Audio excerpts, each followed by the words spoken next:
আমার পিছনে যে পাহাড়টি দেখা যাচ্ছে এই পাহাড়টির নাম হচ্ছে জাবালে মালাইকা। তার মানে হচ্ছে এটি হচ্ছে ফেরেশতাদের পাহাড়। কারণ বদরের যুদ্ধে মুসলমানদের সৈন্য সংখ্যা ছিল মাত্র 313 জন। সেই সদস্যদেরকে সহযোগিতা করার জন্য আল্লাহর পক্ষ থেকে ফেরেশতা নামে এই পাহাড়ে, যার কারণে এই পাহাড়টির নামকরণ করা হয়েছে জাবালে মালাইকা, যেটি হচ্ছে ফেরেশতাদের পাহাড়। এটির মধ্যে যে শিক্ষাটি আমরা দেখতে পাই সেটি হচ্ছে, যদি কেউ ভালো কোনো কাজের নিয়ত করে, যদি কেউ কোনো ভালো কাজের ইচ্ছা করে, আল্লাহর পক্ষ থেকে সেটি সহযোগিতা আসে।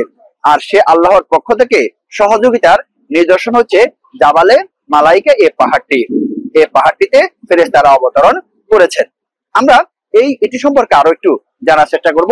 এখানে যারা দর্শনার্থী এবং এখানে যারা জিয়ারা করতে এসেছেন তাদের সাথে কথা বলবো। আসসালামু আলাইকুম রাহমাতুল্লাহ, ধন্যবাদ আপনাকে। এটি হলো সেই ঐতিহাসিক জাবালে মালাইকা। কথিত আছে এবং এ ব্যাপারে নির্ভরযোগ্য সূত্র রয়েছে।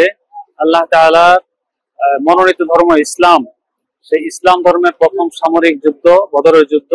সেই যুদ্ধে মুসলমানদেরকে মনোবল দেওয়ার জন্য আল্লাহ তাআলা ঝাঁকে ঝাঁকে ফেরেশতা পাঠিয়েছিলেন। কোরআনের আয়াতে 1000, 3000, 5000 সংখ্যার কথা এসেছে। তো সেই ফেরেশতাগণ এই পাহাড়ে নাজিল হয়েছেন। এখান থেকে গিয়ে বদরের ময়দানে মুসলমানদের সাথে একসাথে হয়ে যুদ্ধ করেছেন। সেই স্মৃতি বিজড়িত পাহাড় হলো এই জাবালে মালাইকা। ইসলামের যে প্রথম যুদ্ধ হয়েছিল বদরের যুদ্ধ, সেই যুদ্ধে মুসলমানদের 14 জন শাহাদাত বরণ করেছেন। সেই 14 জনের খবর কিন্তু এখানে রয়েছে। ইসলামের সর্বপ্রথম যুদ্ধ যে সংগঠিত হয়েছিল বদর প্রান্তে, সেই যুদ্ধের মধ্যে মুসলমানদের যে সমস্ত সাহাবী শাহাদত বরণ করেছেন, অর্থাৎ 14 জন সাহাবী শাহাদত বরণ করেছেন, সেই 14 জন সাহাবীর নাম ফলক এখানে আমরা দেখতে পাচ্ছি। এই সুন্দর করে নাম ফলক দেখা আছে।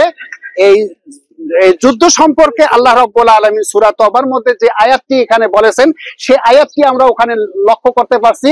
ওয়ালাকাদ নাসারাকুমুল্লাহু বিবদরিন ওয়া আনতুম আযিল্লাতুন ফাত্তাকুল্লাহা লাআল্লাকুম তাশকুরুন।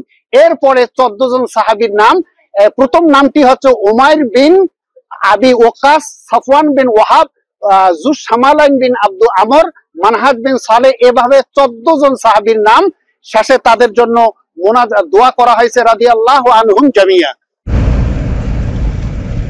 বদরের প্রান্ত থেকে আমরা এখন ফিরছি মদিনার দিকে।